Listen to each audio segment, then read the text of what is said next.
So every time the mainstream media runs out this story about Venezuela, I'm going to come right back here and I'm going to remind everyone why this happened. See, it's a circular argument that the mainstream media doesn't think that you'll follow all the way back to the beginning of the circle.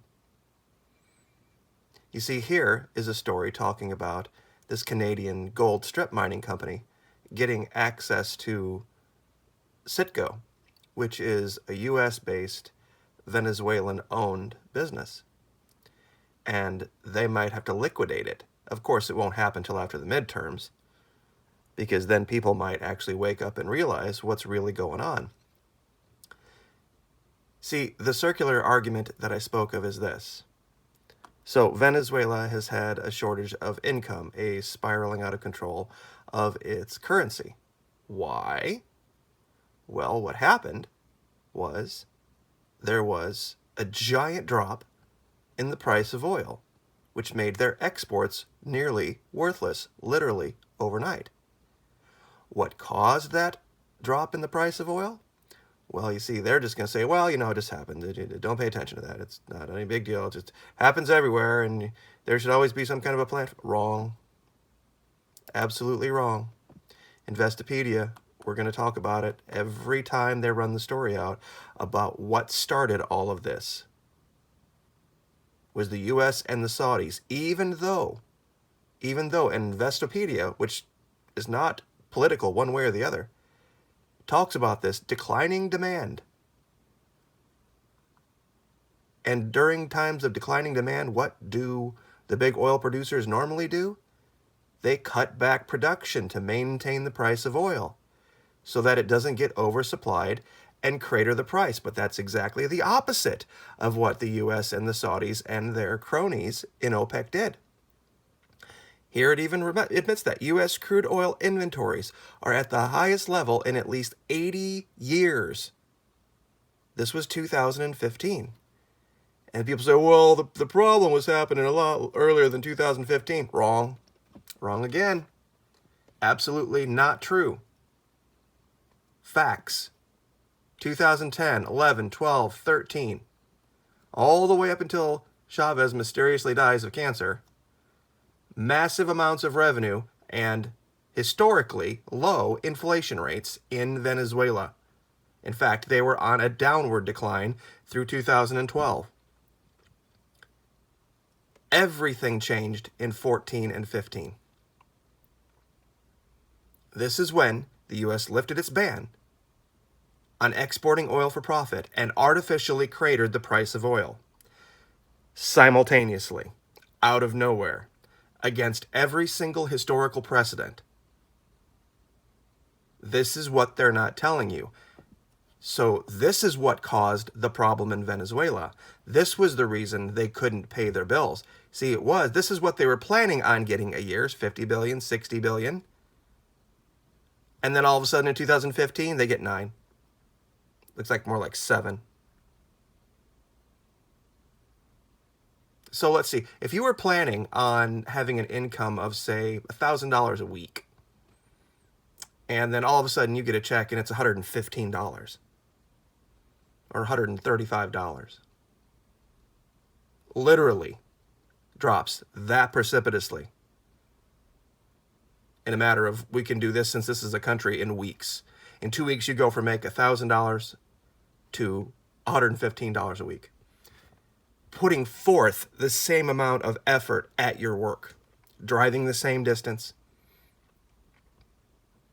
everything, because that's the cost of this. They weren't exporting less oil here. They were exporting the exact same amount of oil for this much less in revenue because of an artificial drop in the price of oil set by OPEC, which was now controlled by the United States through Iraq. See, the U.S. itself doesn't have a membership in OPEC, but because they control Iraq now, they do, because they are a member of OPEC, and they control the Saudis and the UAE, which then control all of their little cronies. And that's what caused all of this. Make no mistake.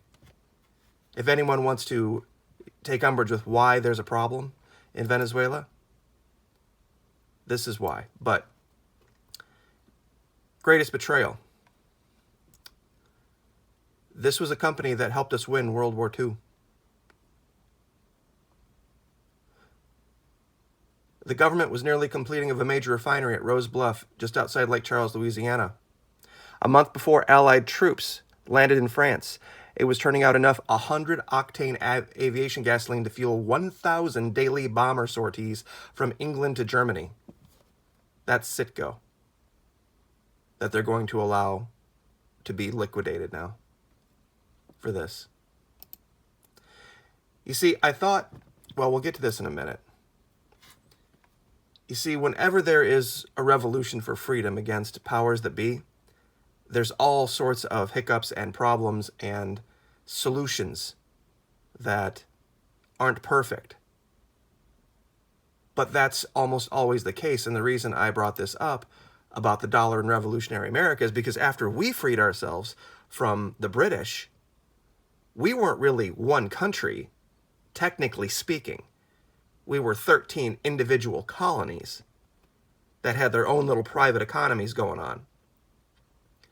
And there was Spanish money here, and there was French money here, and there was German money here, and there was all sorts of different currencies going back and forth, and the U.S. was trying to mint its own, and for decades and decades and decades, there was problems.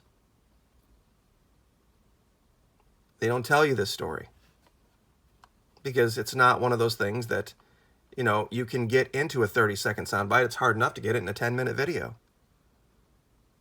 But this is Journal of the American Revolution, and you can read about this. And the reason I brought that up is because this is what they're trying to do in Venezuela after they've thrown off the chains of the U.S. fiat dollar. And oh, by the way, since this new ruling, real quick, that about Citgo, before we get to this new reversal by the courts has said that this private business, PDVSA, can be seen as a direct analog to the Venezuelan government. Therefore, the private company's assets can be seized to satisfy the debt of the government. If that's the case, then all of you out there who have those little green cabbage things in your wallet, issued by the private business called the Fed, guess what? The next time it goes down in this country, unlike in 2008, that's what they're coming for. Because that private business, the Fed, that issued all of your greenbacks that you go pay for things with, when our government fails, and it will. You mark my words, they're doing the same things they did back prior to 2008. They're going to come after your money. They're going to come after the Fed. And they're going to get garnishes on everybody's money, regardless of who you work for, whatever you do, to pay foreign, read Chinese, bailout funds. So get ready for that. That was just established right here, right now, that you can do that. You can have a private business that's just associated with the government, be held responsible now for that government. So get ready for that. But Journal of the American Revolution, talking about all of the different types of currencies and how they tried to figure everything out, and how what it boiled down to was this. As long as wherever you lived, the person who paid you with whatever medium, where you went to go get the things that you needed to live, as long as they accepted and recognized that medium, you were fine. No one else needed to buy it. It didn't matter whether 10 cities down the road they didn't recognize it. As long as you went to work, you got paid in ABC medium, and then when you got home and you had your pile of that and you went to this place and that place and the other place to get what you needed to live, as long as they also accepted that medium, that's all that needs to be the case. Which is why I brought up this. This is what's going on in Venezuela now, talking about the Petro and the sovereign Bolivar. See, the only people that are going to get hurt by this are the speculators and the people that rely on what they call unearned income. And you can read about that we'll do that in another video since we're already at 10 minutes. But the idea is that now, as long as the people you work for, or however you make your money, that money is recognized by the places that you go to spend it, you're good to go. And that's why there has been wave after wave after wave of attack against cryptocurrencies. Because they realize the jig is up now with the advent of that type of payment. And the more people that recognize it and value it, the less control the powers that be will have. But we'll leave it there. There's a lot to this story, and I don't like to go on for more than 10 minutes. And I wish I could tell you more about this, but the next video we do, we're going to be talking about pirates and why they were prevalent in the New World as well. So we'll leave it there. Like, share, subscribe.